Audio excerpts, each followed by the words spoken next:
Uma mistura de filme de ação, games e os jogos de poder da São Paulo contemporânea.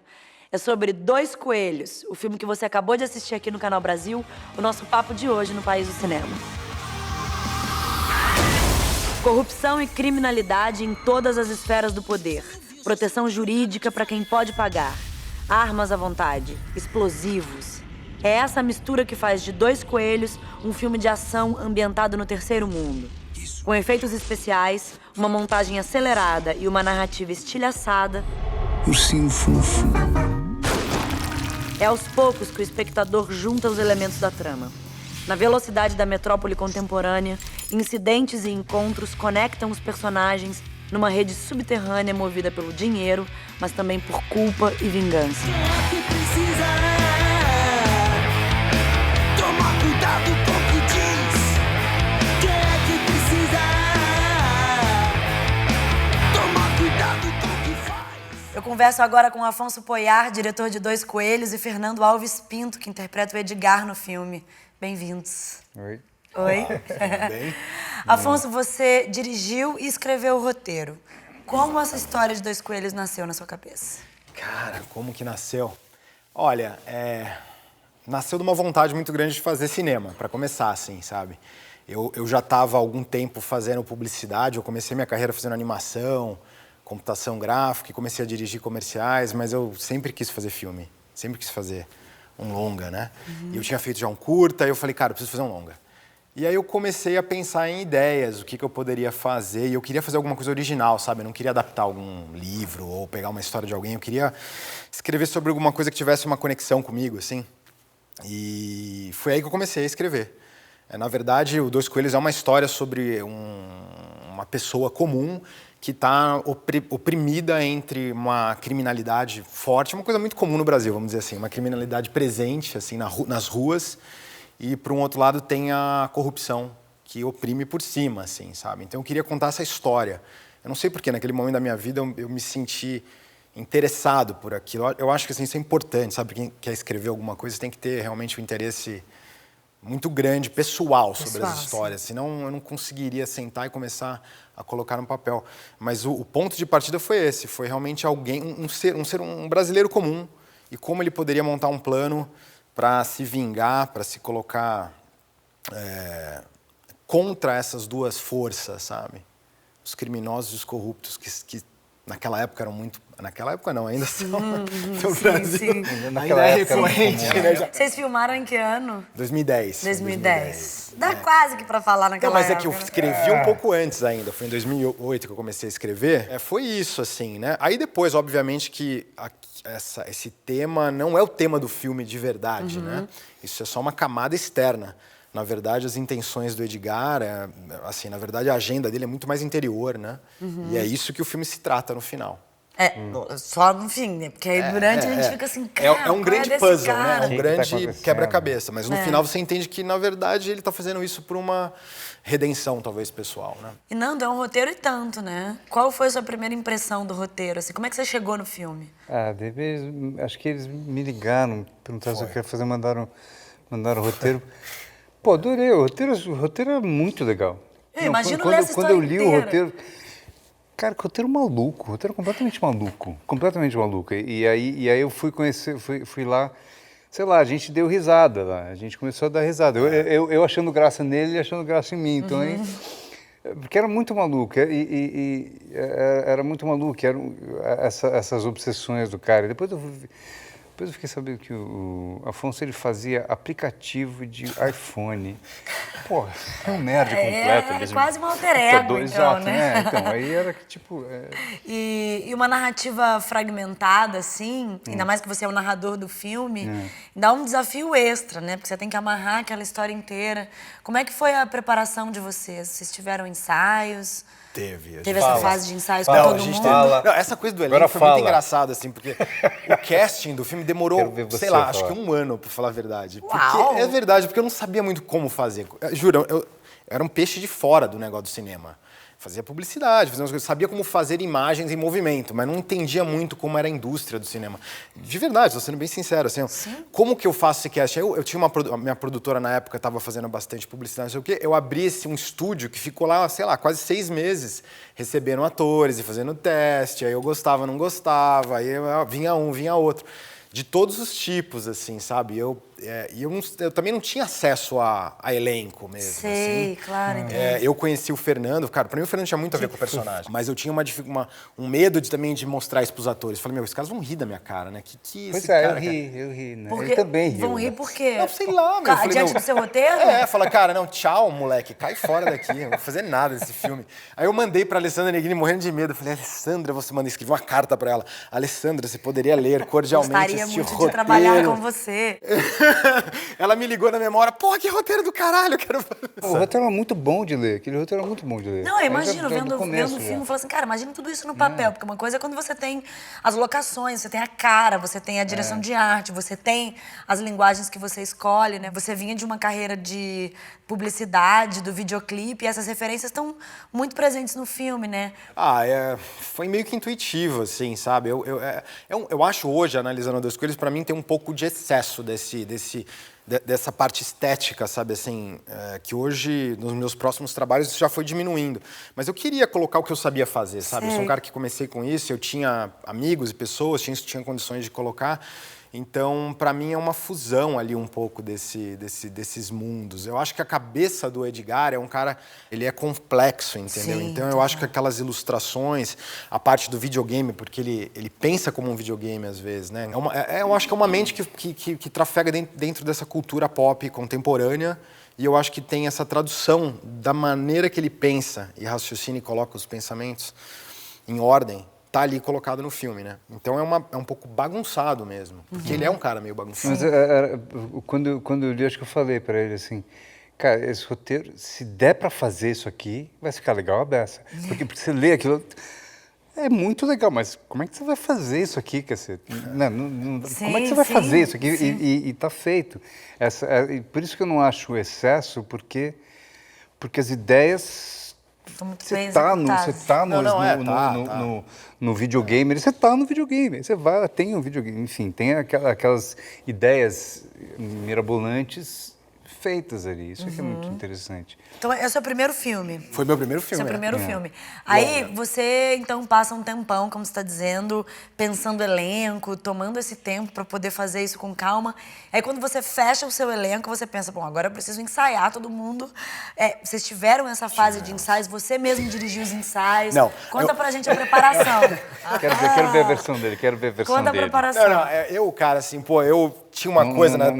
Eu fiquei extremamente impactado com Cidade de Deus, assim, na época que eu tava querendo entrar no cinema de verdade. Foi assim, eu saí do cinema, isso eu falo pro Fernando até hoje, eu saí do cinema, voltei e vi de novo o filme. E eu falei, cara, eu preciso fazer isso. Não, foi uma cabeçada. Cidade de Deus foi uma pancada, estrondo, né? nossa. E pra mim me influenciou demais. Foi assim, é porque o Fernando também era um cara que fazia publicidade. Eu falei, cara, esse é o momento, agora eu vou.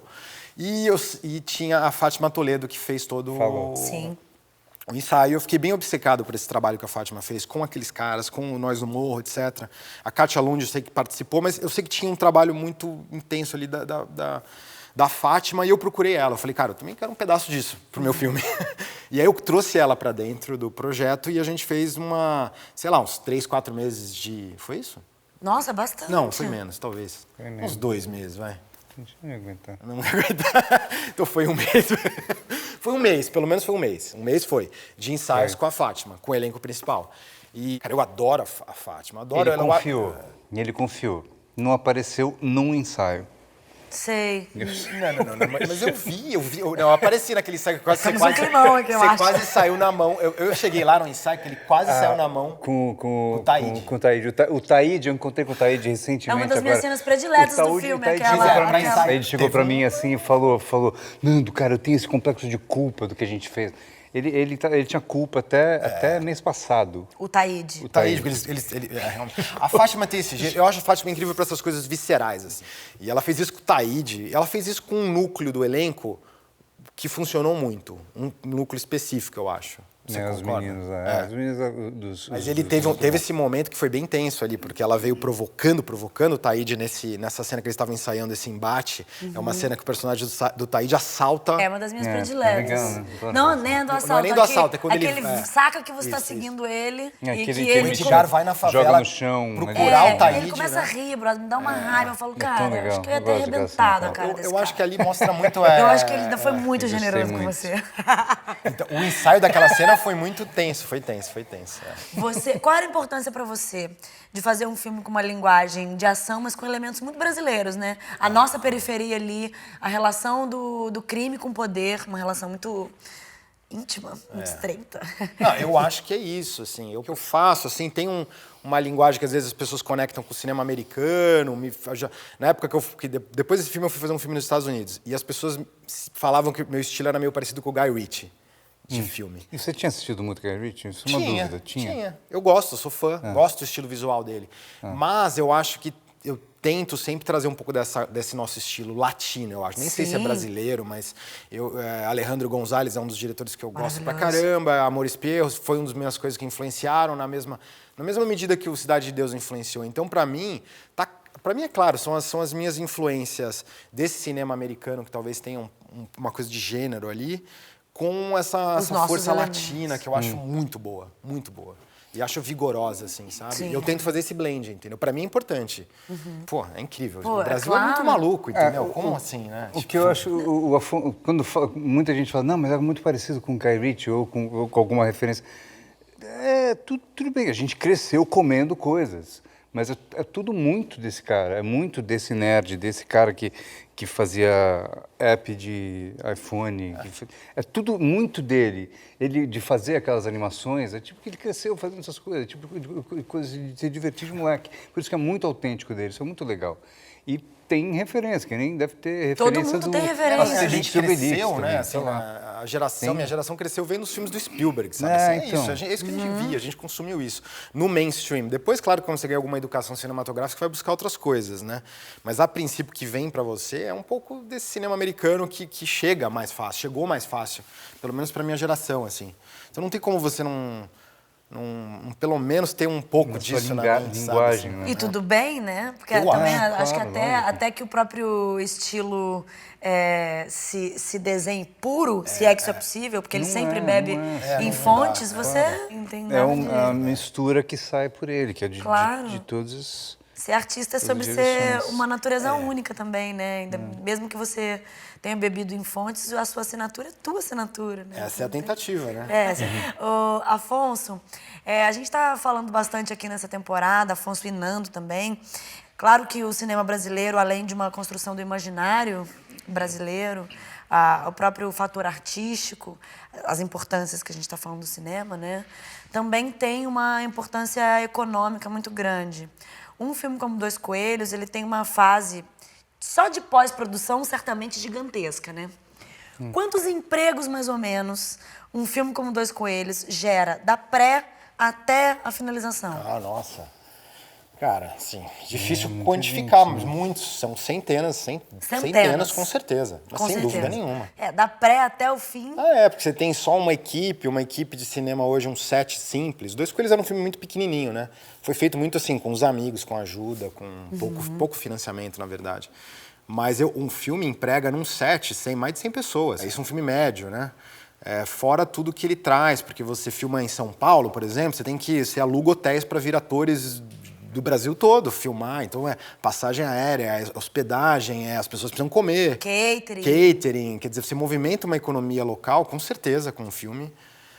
E depois você tem, além da filmagem, você tem todas as etapas de pós-produção, que você também vai empregar um monte de gente e gastar dinheiro e fazer. Não tem como. É muito intensa a atividade econômica do audiovisual.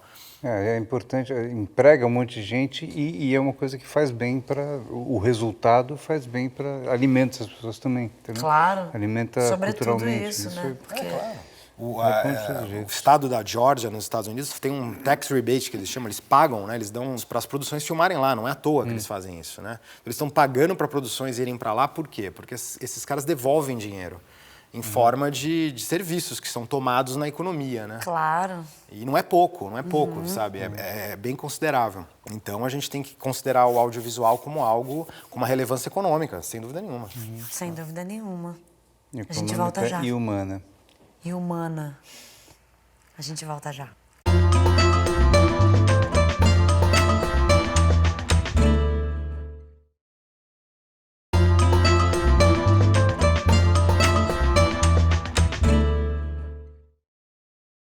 E como foi a recepção do filme nos festivais e no cinema?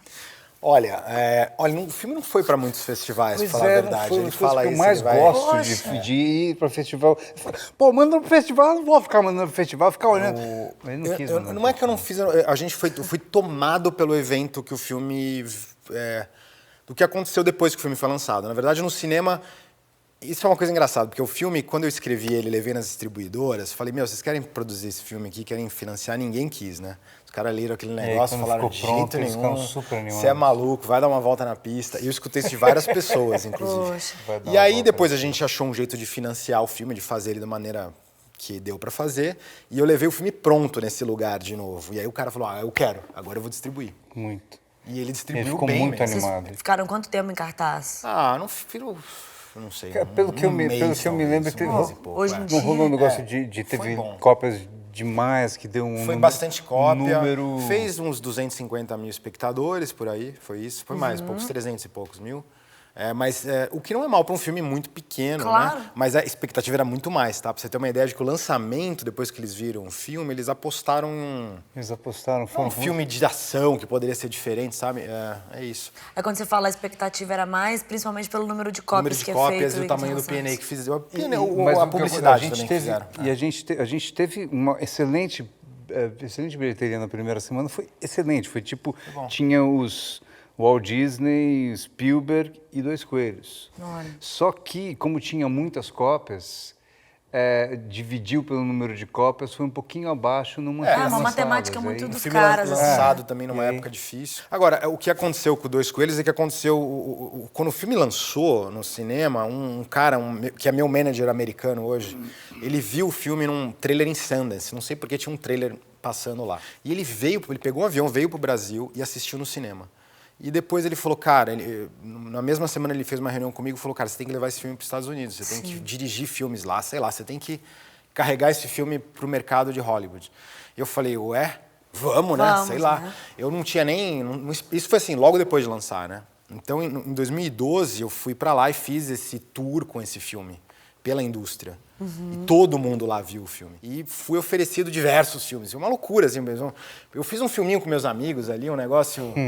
E, de repente, estava sendo ofertado filmes, de verdade, filmes grandes, assim, Que você dirigiu. para dirigir. E eu escolhi um que chama Solace, que é com Anthony Hopkins e o Colin Farrell. Foi um dos filmes que me ofertou. O Anthony Hopkins já estava atachado lá no projeto. Que legal. E todo mundo achou que era o filme. Eu fui atrás e consegui pegar o filme. E a gente rodou em 2013, assim. O Dois Coelhos foi lançado em 2012. Em eu vi em 2013, Londres. em 2013 eu estava num set de filmagem já. Legal. Aí, nesse sentido que você disse que você Então, foi o filme tomado se perdeu, por isso. eu não consegui botar em festival nada. Sei. Porque rapidamente a minha energia pessoal foi para esse lugar, entendeu? E eu Entendo. não... Eu li uma matéria que você dizia que desejava que esse filme alcançasse muito o público jovem. Você teve esse retorno? Isso rolou? acho que Foi Até hoje. Até hoje. Até hoje. Agora, o engraçado é que o boa, Dois é uma Coelhos linguagem. cresceu com o tempo. Isso que é o louco. Ele virou um fenômenozinho, meio cultzinho, que a galera foi vendo e revendo. Acho que a TV a cabo ajudou muito também. Então, isso foi fazendo o filme ser visto e revisto. É muito importante para a vida do filme o caminho que ele tem na TV logo em seguida, Eu né? acho muito importante. Talvez isso possa mudar, mas ainda é muito importante. Eu acho essencial. O Dois Coelhos é um exemplo, porque as pessoas viram muito o filme pela TV. E depois teve Netflix também, teve outros lugares. Mas eu acho que foi um fenômeno que foi crescendo. Porque até hoje, cara, eu recebo feedback do Dois Coelhos, é muito louco. Pô, já Muita faz gente, 10 sempre anos. teve. 10 anos, Uau, sim. que legal. Sempre Como é que vocês dois têm visto esses desafios que o cinema brasileiro tem enfrentado agora? É difícil, né? Eu acho que são desafios. Cara, é muito triste, assim. É difícil, é triste, porque eu acho que teve muito progresso nos últimos anos, né? Sim. A gente viu a indústria crescer, a quantidade de filmes serem feitos, aumentar. Narrativas diversas do Brasil inteiro, Claro, filmes os fodas. artistas ficaram mais Importância empoderados, enorme. né? Quer dizer, quando você tem mais recursos para fazer, você começa a colocar mais, a dispor de vozes, né? A capacidade de produzir material. Então, eu acho que começou a se criar muita coisa interessante. É uma coisa de autoestima de uma nação. O cinema faz muito bem para a autoestima de um povo, né? Você vai se vendo os retratos, você vai se curtindo, você vai se refletindo, você vai se conhecendo cada vez mais. Isso é as coisas mais saudáveis que existe. Agora, esse negócio de você abafar isso, e você abafar, ele é abafado porque é super fácil de aí a indústria que já domina o mundo, que é a norte-americana, já aniquila com a cultura nativa aqui para ficar mais fácil de dominar A e gente de já ganhar tem mais um dinheiro. desequilíbrio de número de salas gigantesco. Sim, já né? tem. E ainda essa própria situação abafa ainda mais, um E a gente crime, não pode falar, não pode esquecer também, como a gente comentou, da vantagem econômica que o audiovisual traz também. Pois é. Isso é importante, não é descartável de forma alguma. Além da parte cultural, você também tem empregos sendo gerados, pessoas. Sim. É uma indústria que emprega. Agora, na minha opinião, eu acho que tem que tentar diálogo sempre. Eu acho que a nossa indústria, nós como artista, a gente tem que ter uma voz forte e uma indústria forte que negocia de igual para igual. Graças a Deus a gente tem uma voz forte. Não adianta só lamentar, tem que abrir uma... Tem que lutar. Tem que abrir uma linha de conversa, A gente não vai parar de sabe? fazer, de forma alguma. A gente não vai parar de jeito nenhum, mas só que pode facilitar, né? Não fica tão difícil. Claro, assim. não, mas é muito perigoso, eu acho. Eu acho que é muito perigoso. Eu, como produtor também, sinto que já existe, pro horizonte próximo, uma diminuição dos próximos de filmes. É isso, já está acontecendo. Além da diminuição, uma das coisas mais perigosas também é a possibilidade de um dirigismo Isso é um... de baixíssimo baixíssima nível, qualidade. de zero pluralidade também, né? Assim, É dirigismo. bastante assustador, assustador, mas às vezes é tão absurdo que não dá para acreditar que vai acontecer. Se bem que Já está aí, pode já tanta está. coisa O que já absurdo tá. está, Pode né? acontecer, sim. absurdo já está. Pode acontecer, uma censura velada quase, é isso? Isso já está acontecendo, né? A gente não sabe como, mas a gente vai conseguir, a gente tem que vencer isso aí. Não sabe como, mas vai fazer. Queria que vocês me dissessem qual é a cena predileta de vocês no filme, porque pra gente encerrar. Tem duas que eu mais gosto. A sequência as cenas de amor, né? Aquela sequência que Aquele meio clipe de aquele vocês no meio clipe é tão apartamento. legal que a gente fica transando ali. Eu achei tão legal aquilo ali. Into your eyes, hopeless and taken. We stole our new lives through blind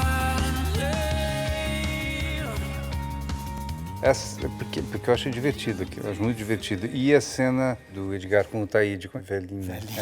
Do Edgar com velhinha. Que ele põe o Edgar no chão e fica... Essa é a minha que a gente predileta. falou, Fantasia sexual? E vem tocar na polícia, bicho. Ligou o caralho. Ligou o caralho. Eu só preciso fazer um proposta. Um negócio. Mano, você é nóia. Você tá na nóia. Tá rindo do quê, moleque? Proposta, bicho. Que proposta? Grana pra caralho, bicho. Negócio bom. Entendi. Levanta, encosta ali. Vai querer ficar pro resto da vida com pizza nas costas, roubando celular no sinal, bicho. Você é valente? Você é valente? Então, você me segue até aqui pra me tirar. É isso? Você tem 1 minuto pra me convencer. Vai. Eu gosto de várias, mas eu gosto muito da cena final que o Edgar se despede. É um clipe final que ele se despede da Júlia, do personagem da Alessandra Negrini. é lindo. E entrega pra ela o colar, que é o... Ali na praça, Na Roosevelt, praça. eles estão sentados. Eles estão ali no Parque Vila Lobos.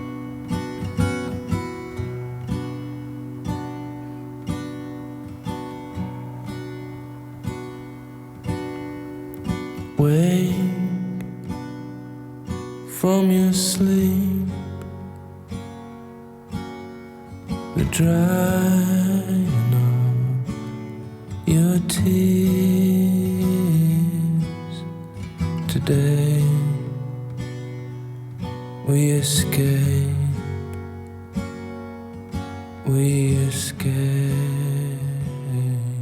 Ah, sei que eles estão com a blusa sei São Paulo. lá, não sei, eu gosto desse filme. Agora, falando, pois é, essa cena. essa. Eu gosto dessa cena, porque ali é um momento monte que ele de cena que eu realmente... gosto. Você entende o que ele queria ali. Na verdade, ele tá fazendo um sacrifício para poder salvar ela e salvar o filho criança da dele. criança, entendeu? Então ele tá... eu acho que ali ele mudou. O personagem ali realmente tirou toda aquele fuzuê todo que ele fez no decorrer do filme todo, que você não entende muito bem qual é o plano dele, fica claro quais são as intenções dele naquele momento, que ele é sincero com ela e se deixa levar ali e ele acaba... Bom, galera, obrigado por vocês terem vindo aqui. Que legal. Muito obrigada. Vou ficar por aqui mais um pouquinho, até já.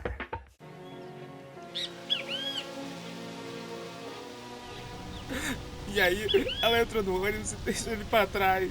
Mas por que ela não fica com ele, Daniel? Porque ela deixa ele com a família dele. Mas por que ela deixa ele embora? Porque ela é muito sozinha, não quer ficar com ele, sei lá. Mas por que? Pô, assiste o filme, cara, na boa, é um clássico.